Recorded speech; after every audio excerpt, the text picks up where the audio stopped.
பள்ளிக்கூடத்தின் மீது குண்டு போட்டு தாக்குதல் நடத்தக்கூடாது, நடத்தினான், படுகொலை. பச்சிளம் குழந்தைகளின் மீது தாக்குதல் நடத்தக்கூடாது, நடத்தினான், படுகொலை. கர்ப்பிணி பெண்கள் மீது தாக்குதல் நடத்தக்கூடாது, நடத்தினான், படுகொலை. மருத்துவமனைகளின் மீது தாக்குதல் நடத்தக்கூடாது, நடத்தினான், படுகொலை. மருத்துவமனை கட்டிடங்கள் தகர்க்கப்பட்ட பிறகு மரத்து நிழலே வேட்டியை கட்டிக்கொண்டு அதன் நிழலிலே இருந்து மருத்துவம் செய்தார்கள், அதன் மேலே குண்டு போட்டு தாக்கினான், படுகொலை.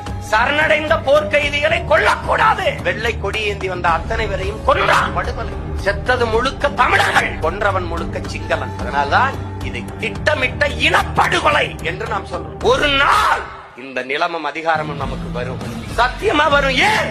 நாம் சத்தியத்தின் மக்கள், அறத்தின் வழி நின்று நமது முன்னோர்கள் வாழ்ந்தது உண்மையானால் வழி வழியே வருகிற வீரமான தமிழ் பிள்ளைகள் நாம் வெல்வோம். என் தம்பி தங்கைகள் தயாராகணும், தன்னலமற்று தயாராகணும். நம் உடன் பிறந்தவர்கள் உயிரை கொடுத்துட்டான், நீ சாதி மத உணர்ச்சியை பின்னுக்கு தள்ளி தமிழன் என்கிற இன உணர்வை கொடுத்து ஒன்றாக நில்லு, வென்றலாம்.